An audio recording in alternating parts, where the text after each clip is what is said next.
여러분이 앉아서 교독합니다. 안식 후 첫날, 다 같이 읽을까요? 그냥 시작.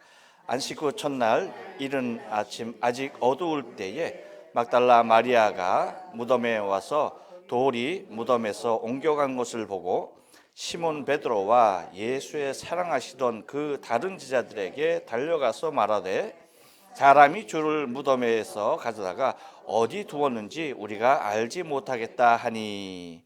아멘.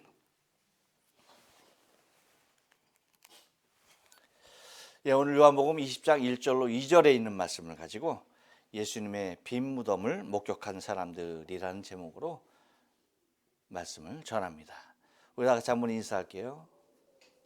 옆 사람과 앞뒤 사람과 그리고 우리 사랑하는 가족들과 함께 인사할 때 지난 한 주간 동안 평안하십니까? 인사합니다. 지난 한 주간 동안 평안하십니까? 평안하십니까? 평안하십니까? 아까 그 예배 시작하기 전 찬송할 때 김용희 집사님 잠깐 말했더니 여러분 옷차림이 많이 바뀌었죠. 지난주가 얼마나 추웠는지 아주 그냥 입에 추워가 입에 달려서 살았어요. 추워. 그냥 얼마나 추워. 전 파카를 다 그냥 꺼내 입고 난리를 쳤습니다. 지금도 여러분 이 소리, 이 바람 소리가 무슨 바람 소리냐면 북풍이야. 북풍 한 솔 몰아칠 때 하는 그 북풍, 이 찬바람이 지금 얼마나 세게 부는지. 이제 주일 지나고 나서 이렇게 좀 날씨가 풀린다니까 기대하시고. 아까 맞은 80 몇 년 만에 처음이라고요? 예, 이런 일들이 이제 80 몇 년, 100 몇 년 이런 일들이 이제 흔하게 나타날 거니까 이제 그런 거 신경 쓰지 마시고 추우면 옷 껴 입으시고 더우면 벗으시고 그렇게 건강을 잘 유지하셔야만 합니다. 여러분 오늘이 혹시 무슨 날인지 아십니까? 스포츠의 날. 내일 스포츠의 날. 우리 강은영 씨는 일본에 너무 오래 사셔가지고 그렇죠. 내일이 그 체육의 날이죠. 일본의 체육의 날. 오늘이 무슨 날인지 아시죠? 아무도 주일. 네, 그래. 그래. 조금 이따 말씀드리기로 하고. 여러분 그 2022년 최고의 국가에서 대한민국이 전 세계 국력 랭킹 부분에서 6위를 차지했었습니다. 작년에는 8위에서 6위로 올라간 거예요. 그러니까 작년에 작년에 비해서 2단계를 올라섰는데 우리가 그 독일과 영국에 의해서 6위를 차지했고 그 다음에 7위가 프랑스, 그 다음에 8위가 일본. 그러니까 일본이 8위였었는데 2단계 밑으로 내려갔고 우리가 작년에 8위였었는데 2단계 위로 올라갔었어요. 그러니까 프랑스는 계속 7위였고요. 그런데 여러분 가만히 보면 언젠가도 말씀드린 적이 있지만 그 서구 열강들, 그러니까 여러분 그 유럽에서 그 선진국이라고 하는 나라들의 공통점이 있어요. 그것이 뭡니까? 다 과거 19세기, 20세기에 무엇을 세계를 다 식민지화했던 나라들이 다 지금 선진국에 있는 겁니다. 그렇죠? 일본은 어때요? 그럼 일본도 마찬가지죠, 여러분. 일본도 우리나라를 비롯해서 이 아세안 전체를 거의 전체를 다 뭐예요? 식민지화했던 나라였습니다. 중국은 그러면 지금 어떠냐? 중국은 여러분 인구수도 엄청 세계 제일 아닙니까? 인구수, 그다음에 땅덩어리, 거기서 나오는 자원, 그 인력 하면 여러분 정말 세계 1위가 돼도 이상할 조짐은 아니에요. 근데 대한민국은 어떻습니까? 속된 말로 쥐뿔도 없어. 중국처럼 인구가 있어요. 땅덩어리가 있어요. 자원이 있어요. 뭐가 있어요? 아무것도 없죠. 그럼에도 불구하고 여러분 국방력 6위가 아니에요. 국력 1위. 국력. 국력이 6위의 반열 가운데 설 수 있었던 가장 중요한 이유가 무엇이겠습니까, 여러분? 대한민국이 아무것도 없는 식민지화 하지도 않았고 다 식민지에서 다 뺏겼고 오히려 그리고 전쟁에서 다 무너진 나라가 어떻게 세계 국가 랭킹 6위에 오를 수 있었겠는가라고. 가장 무서운 힘이 뭐였을 것 같아요? 다른 거 아니에요. 교육입니다. 교육. 오직 교육이에요. 정말 없는 중에서도 가르치고 또 가르치고 소를 팔아가면서까지도 뭐 했습니까? 가르쳤어요. 굶어가면서도 입지 못하면서도 뭐 했어요? 교육시켰어요. 그러니까 이 교육 하나만으로 뭡니까? 이런 엄청난 일들을 이루었던 것이죠. 그래서 여러분 대한민국처럼 4년대 대학, 이 대학을 졸업한 퍼센티지가 많은 나라도 없어요. 25에서 35살 사이의 남자들, 여자들, 그 인구들 4년제 대학 졸업 비율이 대한민국은 70%예요. 미국 40%밖에 안 돼요. 그러니까 엄청난 교육, 그것이 지금의 대한민국을 이끌었던 것이죠. 그런데 여러분, 교육이 아무리 그렇게 한다 할지라도 사실은 그 교육, 그렇게 열띤 교육 속에서 우리 나라가 이런 모습에 왔다 하더라도 사실은 그 힘 중에서 또 강력한 힘이 무엇이었겠느냐라고 할 때에 제가 여러분에게 오늘 무슨 날이냐라고 물었는 것이 단 거 아니에요. 한글이에요, 한글. 여러분, 한글이 없었으면요, 우리가 아무리 교육에 투자하더라도 이러한 엄청난 에너지를 과연 발휘했겠는가? 우리가 아직도 한글 없이 이두라고 하는 문자를 사용했다고 한다면 여러분, 과연 이 세계화 시대에 이러한 대한민국을 이룰 수 있었을까 하는 겁니다. 여러분 기억하세요. 오늘이 한글날인데 576돌 맞는 한글날입니다. 자, 좀 말을 좀 바꿔. 물론 연관된 거지만 말을 바꿔서 여러분, 제가 어려서부터 굉장히 궁금한 것이 하나 있었어요. 그것이 뭐냐면, 여러분들은 어땠는지 모르겠어. 근데 저에게는 유독 그것이 궁금증으로 남았어요. 근데 그 궁금증이 요즘 들어서야 풀리게 되어지는 그러한 일들을 제가 경험하게 됩니다. 그것이 뭐냐면 다른 것 아니에요. 왜 유독 한국 사람들은 어디에 여행하면은 꼭 김치를 가져갈까? 난 이게 궁금했어. 정말 김치를 못 가져가면 뭐라도 가져가? 고추장이라도 가져가야 돼. 고추장. 이것은 나뿐만이 아니라 주위에 여행하는 사람들, 한국 사람들 대부분 보면 다 그래. 요즘은 컵라면이라도 가져가야 돼. 아니, 희한한 거야. 아니, 왜 그럴까? 정말 궁금증이 저는 풀리지 않았었거든요. 아니, 다른 나라 사람들은 자기네 음식 그렇게 여행하면서 그렇게 챙겨가는 사람들은 없어요. 근데 유독 대한민국, 정말 가난해서 정말 좀 여행비 줄이려고 그런가도 생각했었어. 근데 이것이 타당성이 없어. 그래서 굉장히 궁금했었거든요, 사실은. 근데 21세기 들어서 한류가 대세가 되면서 수없이 많은 세계인들이 한국의 음식을 접하면서 원더풀 하는 것들이 이제 이해가 가는 거예요. 내가 먹고 있었던 음식이 최고였구나 하는 것을 이제서야 아는 거야, 이제서야. 그러면서 여기에 한번 맛들이고 여기에 한번 길들여지고 여기에 중독되면은 벗어날 수가 없는 거구나.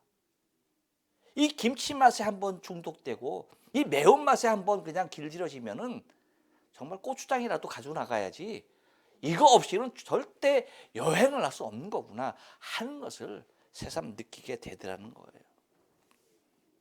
그러니까 여러분, 우리가 먹고 있는 음식이 세계 최고의 음식이라는 거예요.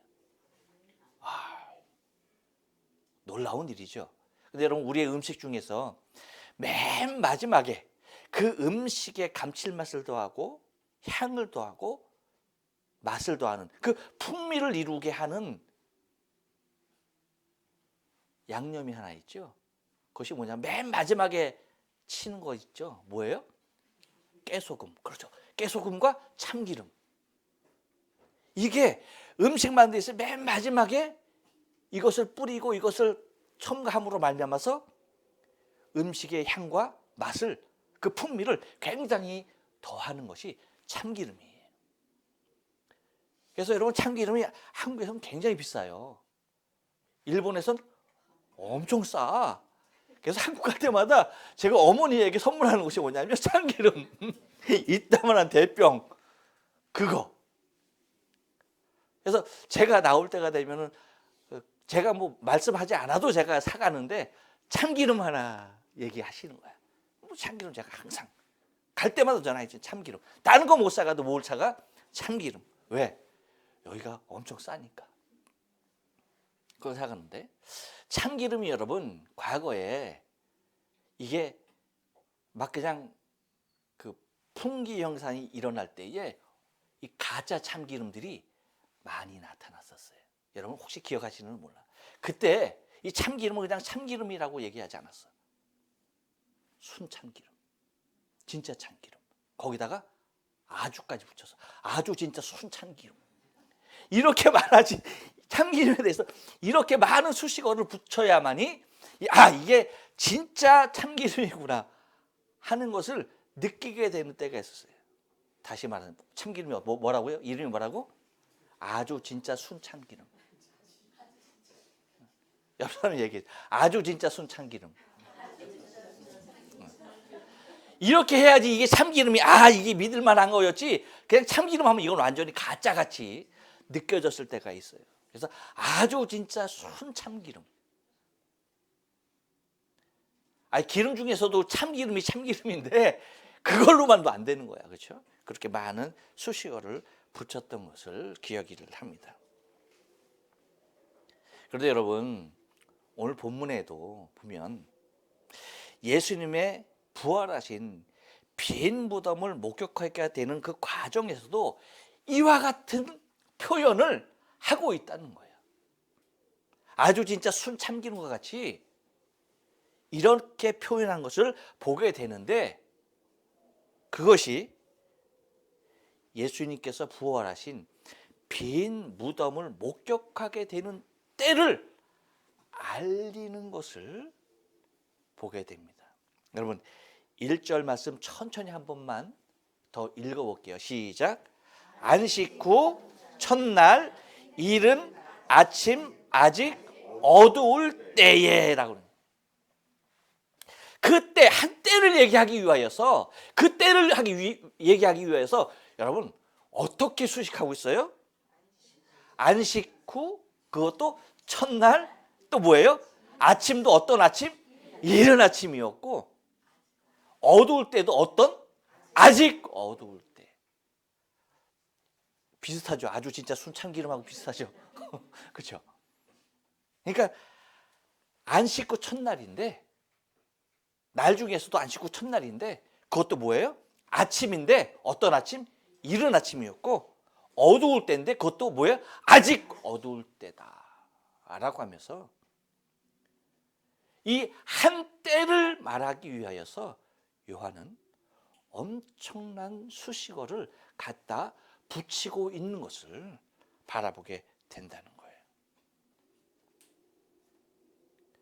그것은 여러분 다른 의미가 아니에요. 여기서 이 때는 아주 매우 정확한 때인 것을, 그리고 확실한 그 때가 있었음에 대하여서 지적하고 있다는 겁니다. 그러니까 확실한 때를 강조하며 언급하는 거예요. 이것은 무엇인가 부정적인 모습에서 인정하지 않으려고 하는 요소에 대하여서 아예 애당초부터 철저하게 배격하는 의도를 가지고 이렇게 그 한때를 얘기하는 데에 수없이 많은 수식어를 붙여가면서 그 때를 묘사하고 있다는 사실을 우리는 기억해야 되는 거예요. 그러니까 뭐냐면 우리가 아는 대로 여러분 이 요한복음은 복음서 중에서 가장 나중에 쓰여졌죠. 그렇죠? 약 한 20년 이상, 20년 정도 뒤에 쓰여졌단 말이죠. 다른 복음서들보다.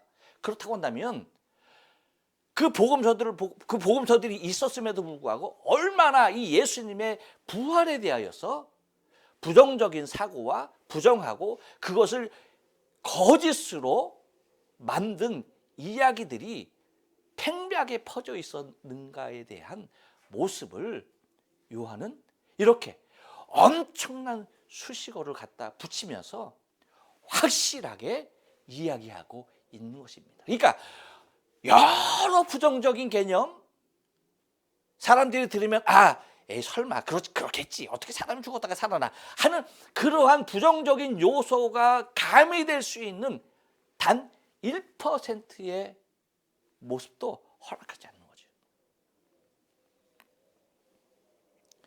다시 말하면 부정할 수 없는 사실인 것에 대하여서 요한은 표현하길 원했던 것입니다. 그래서 이러한 모습 속에서 여러분 우리가 좀 오늘 1절과 2절 말씀만 바라보는데 이 본문을 통해서 예수님의 빈 무덤을 목격한 사람들이 있는데요. 오늘은 이 막달라 마리아 한 사람 먼저 좀 바라보려고 하는 것입니다. 이 막달라 마리아, 이 예수님의 빈 무덤을 최초로 목격한 바로 이 여인들 중에 이 막달라 마리아를 요한이 얘기하고 있는데 그 예수님의 빈 무덤을 목격한 사람들의 긍정적인 부분과 부정적인 모습이 1절과 2절을 통하여서 동시에 나타나고 있는 것을 바라보게 되는데 오늘은 그래서 1절, 2절을 통하여서 그 모습을 좀 지적하면서 살펴보길 원합니다. 그래서 먼저 긍정적인 부분, 예수님의 빈 무덤을 목격한 사람들의 긍정적인 부분을 한번 살펴보길 원하는데요. 한번 따라서 합니다. 주를 향한 갈망입니다. 1절 다 같이 읽을게요. 시작. 안식 후 첫날 이른 아침 아직 어두울 때에 막달라 마리아가 무덤에 와서 돌이 무덤에서 옮겨간 것을 보고 네, 여러분. 요한은 지금 막달라 마리아 한 여인을 얘기하지만 여러 여인들이 같이 있었죠. 그런데 아까 우리가 좀 강조하면서 이 때에 대해서 얘기했던 것처럼 이 모습을 통해서 또한 요한이 얘기하고자 하는 이 막달라 마리아의 모습, 그때가 그렇게 세상에서 일끌어나는 예수님의 부활에 대한 부정적인 모습을 한 번에 지워버리는 역할이기도 하지만 여러분 뭡니까? 이 막달라 마리아의 마음을 또한 표현한 것이기도 한 것입니다. 어떤 마음을 표현한 것입니까? 막달라 마리아 이 여인이 주를 향하여 얼마나 간절한 갈망을 갖고 있었는가에 대한 모습을 얘기하는 거죠. 곧 간절한 마음을 표현해주고 있는 것입니다. 여러분 행동은 어디에서 나타납니까? 마음을 나타내는 것이 행동이죠. 또한 마음은 행동으로부터 나타나게 되는 것을 우리는 잘 알고 있습니다. 무엇이 이토록 이 막달라 마리아라고 하는 이 여인을 이렇게 이토록 서두르게 했는가라고 하는 거죠. 안식 후 첫날, 그렇죠? 어느 때에? 이른 아침, 아직 어두울 때에. 왜 이 여인으로 하여금 예수님의 무덤으로 달려가게 했는가라고 하는 것입니다.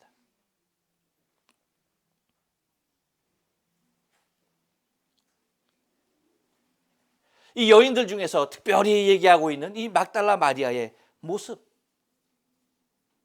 여러분, 다른 여인들도 나름대로의 각자가 가진 주 앞에서의 은혜가 있지만 막달라 마리아는 다른 여인들보다 주를 향한 더 갈망할 수밖에 없었던 이유가 있었죠. 거기에 대하여서 누가는 이렇게 표현합니다. 누가복음 8장 1절로 3절 말씀 보면 이렇게 얘기해요. 이후에 예수께서 각 성과 촌에 두루 다니시며 하나님 나라를 반포하시며 그 복음을 전할새 12 제자가 함께 하였고라고 얘기합니다. 그러니까 예수님께서 하나님의 나라를 각 성에 두루두루 전파하실 때에 누가 있었다? 누가 함께 했다? 12 제자가 함께 하고 있었다. 2절에서는 뭐라고 얘기하냐면 이렇게 얘기해요. 또한 악귀를 쫓아내심과 병 고침을 받은 어떤 여자들, 곧 뭐예요? 7 귀신이 나간 자라고 얘기합니다. 7 귀신이 나간 자 막달라인이라 하는 마리아와 라고 얘기합니다. 그리고 3절에서는 다른 여인들 얘기하고 있어요. 이 여인들의 거기서 3절에서 거론하고 있는 이 여인들 대부분도 같이 예수님의 부활을 목격했을 수 있는데 봐요. 또 헤롯의 청지기 구사의 아내 요한나와 또 수산나와 다른 여러 여자가 함께하여 자기들의 소유로 저희를 섬기더라라고요.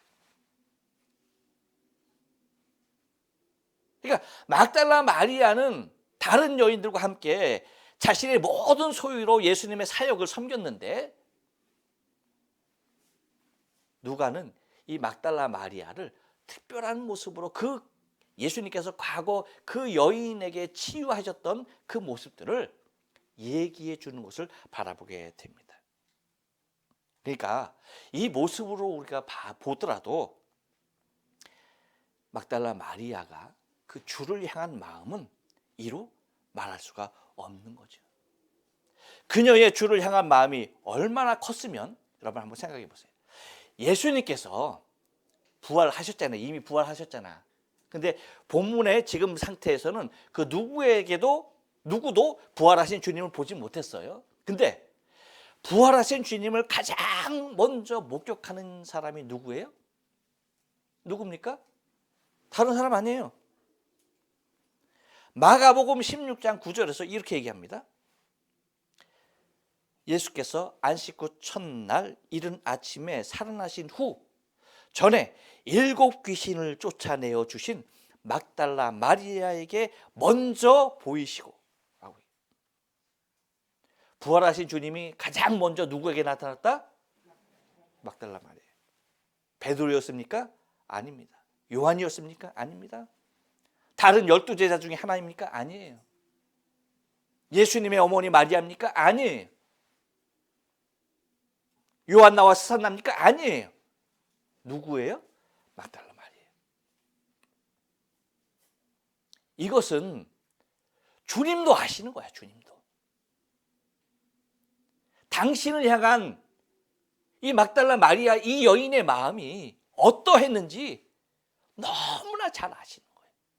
앞으로 이제 여러분 우리가 이 말씀 보겠지만 막달라 마리아에게 예수님이 먼저 나타날 수밖에 없는 그러한 간절함이 이 여인에게 있었던 겁니다. 한번 여러분 생각해 보세요. 왜 이렇게 막달라 마리아가 주를 향하여 간절할 수밖에 없었는가 하는 거예요. 우리가 잘 알다시피 그 누구도 무엇으로도 어떠한 방법으로도 여러분 7 귀신 들린 여인의 모습에서는 어떠한 희망과 소망도 없는 것입니다. 누가 치유하겠어요? 누가 제정신으로 돌려놓겠습니까? 누가 그 여인을 온전한 모습으로 회복해 놓겠어요? 어떤 방법으로? 어떠한 약으로? 누가? 어떻게 할 수 있었겠냐는 얘기죠. 그런데 주님이 그 강한 7 귀신 들린 그 소나기에서 해방시키시고 그의 질병을 치유하시고 그의 상처났던 수없는 사람들에게 손가락질 당하며 갈기갈기 찢었던 그 마음을 위로하시고 그리고 구원해 주신 주님을, 자신의 인생 전체를 온전한 모습으로 회복시킨 주님을 지루할 수가 없는 거였어요. 그 여인의 인생의 전부였어요. 자신에게 그렇게 해주신 주님을 그 무엇으로 대신할 수 있는 것은 아무것도 없었던 것입니다. 그렇기 때문에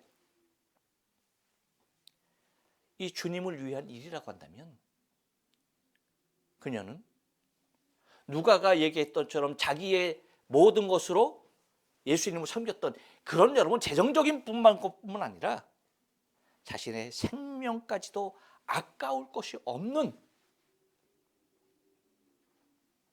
자신의 생명을 들여서 예수님이 다시 볼 수 있다고 한다면 그 길을 택할 수밖에 없었던 여인이 막달라 마리아였어요. 그런 간절함이 있었던 것입니다. 여러분, 우리의 신앙에서도 동일해요. 얼마나 간절한가요? 얼마나 간절한가? 주를 향한 간절함이 나에게 얼마나 크게 끌어오르고 있는가? 이거예요. 주를 향한 간절함이 있어야 할 이유가 여기에 있는 거예요. 그렇기 때문에 여러분, 우리가 주를 향한 간절함이 그것이 우리의 인생의, 우리의 신앙의 전부이다 보니까 주님 계신 그 천국을 우리가 소망하는 것이고, 나도 그곳에 얼른 가고 싶은 마음이 간절한 거예요.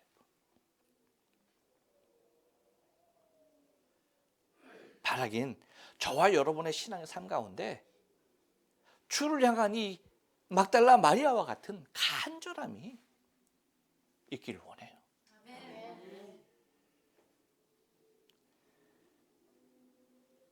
이것이 예수님의 빈 무덤을 목격한 사람들, 특히 이 막달라 마리아에게 있어서 긍정적인 모습이었다고 한다면 이제는 부정적인 모습이 2절에서 기록되어져 있는 것을 바라보게 되는데요. 한번 따라서 합니다. 정답에서 떠난 생각들입니다. 2절 말씀 다 같이 읽어볼게요. 시작. 시몬 베드로와 예수의 사랑하시던 그 다른 제자에게 달려가서 말하되 사람이 주를 무덤에서 가져다가 어디 두었는지 우리가 알지 못하겠다 하니라는, 바로 이 부분이 여러분 예수님의 빈 무덤을 목격한 마리아에게 있어서 부정적인 모습이에요. 그렇게 주님을 향한 간절함이 있었음에도 불구하고 하나가 결여되다 보니까 부정적인 모습이 나올 수밖에 없다는 사실이에요. 여러분, 요즘 우리가 러시아와 우크라이나 전쟁을 통해서 이 전쟁이 점점 심화되는 가운데 이 재래식 무기에 대한 심각성이, 이 새로운 인식들이 그냥 보통 사람들에게 자리하게 되는데요. 핵을 제외한 이 재래식 무기 중에 가장 강력한 무기가 무엇으로 손꼽히냐면 무엇입니까, 여러분? 미사일인데, 미사일 중에서도 뭐예요? 초음속 미사일. 마하 5 이상으로 날아가는 미사일이에요. 엄청난 미사일이죠. 다른 미사일들은, 이 초음속 말고 다른 미사일들은 지상에서 요격을 통해서 땅에 떨어지기 전에 뭐예요? 방어할 수가 있는 시스템이 구축이 돼 있어요. 그러니까 방어 요격 시스템이 있는데 이 초음속 미사일을 대체할 수 있는, 막아낼 수 있는, 요격할 수 있는 그러한 시스템이 아직 없는 거예요. 왜? 너무 빠르니까. 너무 빨라서 대처하지 못하는 거예요. 대처하고 뭐고 여기 있네 하면 벌써 뭐예요? 끝장이야. 인내하는 순간 뭐예요? 죽음이에요. 이런 모습이 있기 때문에 핵을 제외한, 그래서 요즘 나라들마다 신경을 써서 개발하려고 하는 무기가 극초음속 미사일이라는 거예요. 이유는 뭐? 단 한 가지. 뭐 때문에? 속도 때문에. 빠르기 때문에 그래요. 그렇게 빠른 게 뭐다고요? 극초음속 미사일보다도 빠른 게 사람의 생각이야.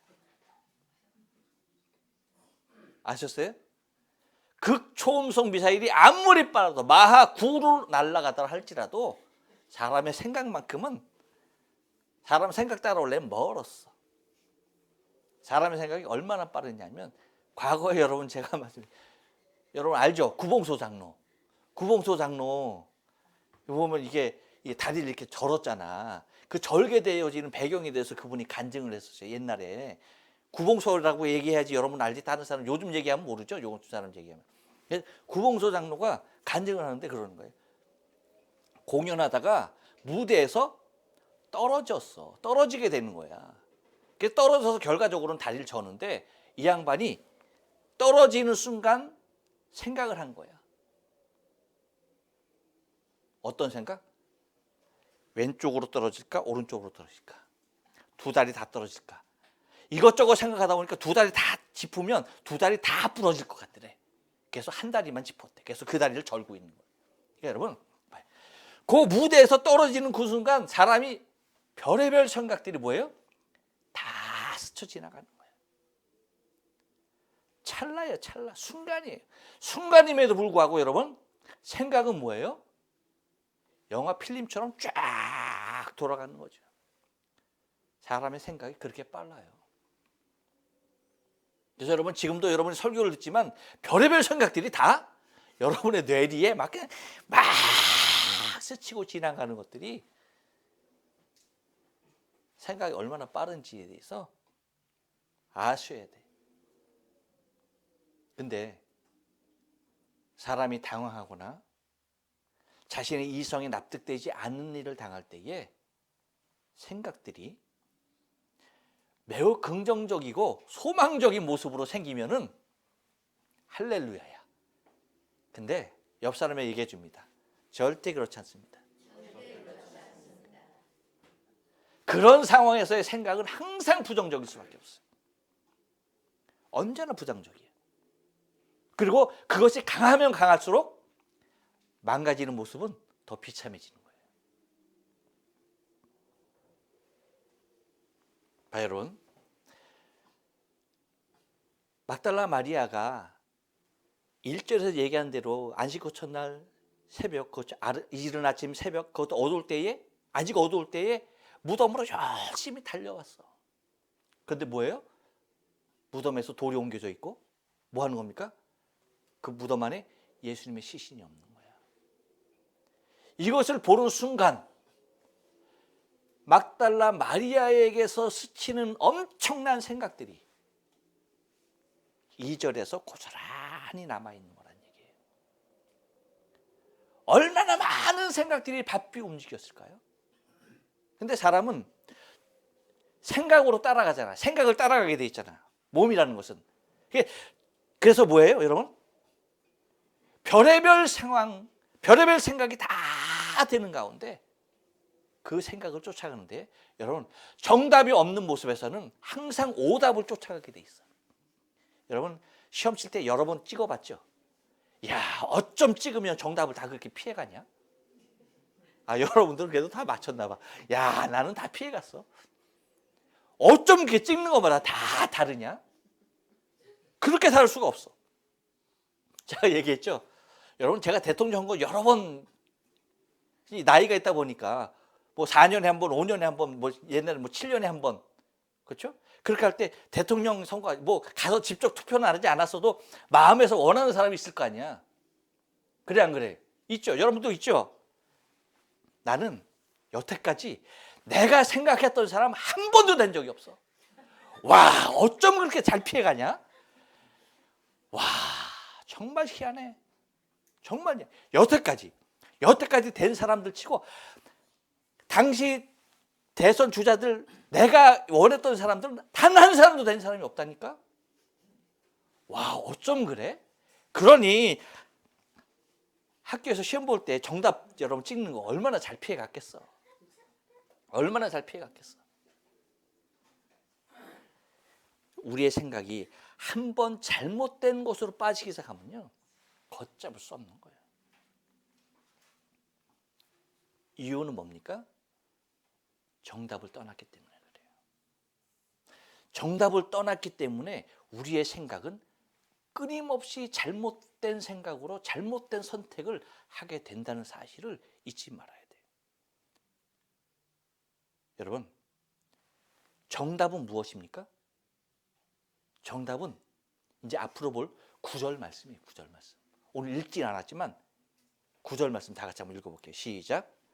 저희는 성경에 그가 죽은 자 가운데서 다시 살아나야 하리라 하신 말씀을 아직 알지 못하더라. 이 9번이 정답이에요. 이 성경이 정답인데 이 정답을 뭐예요? 알지 못했던 거예요. 그러다 보니까 이 정답을 제외한 자신의 생각들을 쫓아가다 보니까 나타나는 현상이 뭐예요?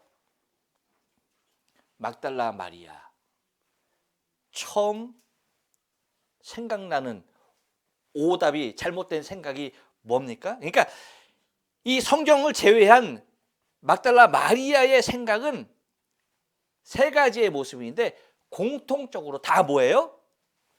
사람을 찾으려 했던 거예요. 사람. 다 사람이었어요. 그 첫 번째 대상이 누굽니까? 그렇죠. 베드로와 요한이었다는 거예요. 그래서 2절 말씀 보면 뭐예요? 시몬 베드로와 예수의 사랑하시던 그 다른 제자에게 달려가서 말하되입니다. 그러니까 그 빈 무덤을 딱 보는 순간 이거 뭐지? 예수님의 어디 갔지? 하는 그 순간 가장 먼저 생각났던 게 뭐예요? 제자. 그것도 제자 중에서 왜 베드로와 요한이 생각났을까요? 다른 것 아니죠.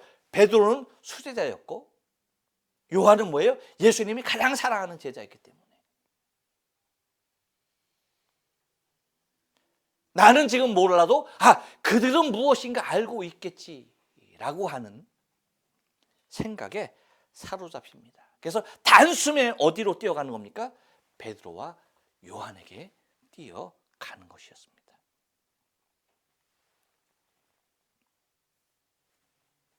하지만 여러분 3절 4절 말씀을 우리가 보면은 이거 베드로하고 요한도 정답이 아닌 것을 우리는 금방 알 수 있어요. 막달라 마리아에게 아무 말도 않고 뭐 하는 거예요?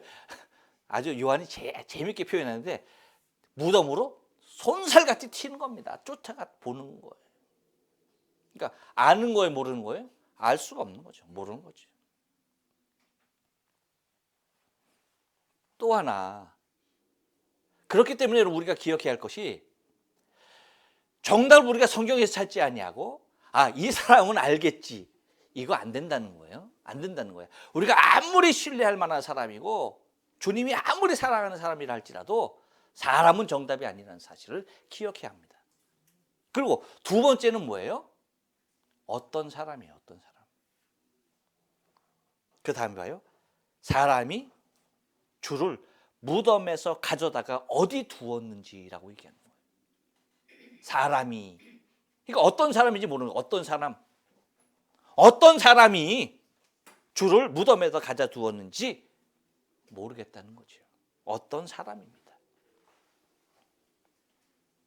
곧 사람의 손에 의하여서 어디론가 치워졌다는 생각에 사로잡힌 거죠. 누군가의 손에 의하여서 예수님의 시신이 어디론가 가버렸다라고 하는 생각에 확 사로잡히게 되었다는 것입니다. 하지만 여러분 우리가 기억해야 할 것은 부활은요, 여러분 절대 인간의 영향력 아래 미칠 영역이 아니라는 거예요. 무슨 말씀인지 아십니까? 사람의 어떠한 능력으로 부활의 영역, 거기는 인간의 힘이 미치지 못할 곳이라는 사실이에요. 그런데 그것을 몰랐기 때문에 어떤 누군가가 가져갔을 것이라고 하는 생각에 사로잡혔다는 것입니다.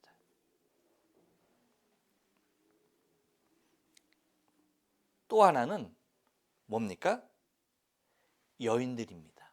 여인들. 그래서 말하기를 뭐예요? 우리가 알지 못하겠다. 우리가 알지 못하겠다. 그렇죠? 누구의 말이에요? 막달라 마리아의 말이죠. 다시 말하면 자신들과 함께 있었던 여인들. 그렇기 때문에 그가 표현하는 것이 뭐예요? 우리가라고 얘기하는 것입니다. 우리가 알지 못하겠다. 여러분, 알고 있는 것만큼 간단한 것은 없어요. 그런데 아무리 간단한 것이라 할지라도 모르면 세상 그것만큼 답답한 게 없는 거예요. 그래 안 그래요? 그래요. 요즘은 스마트폰 시대다 보니까 여러분 아마 그거 뼈저리게 느낄 거예요. 야, 나는 이거 어떡하는지 몰라. 막 답답해 죽겠어. 별걸 다 눌러도 안 돼.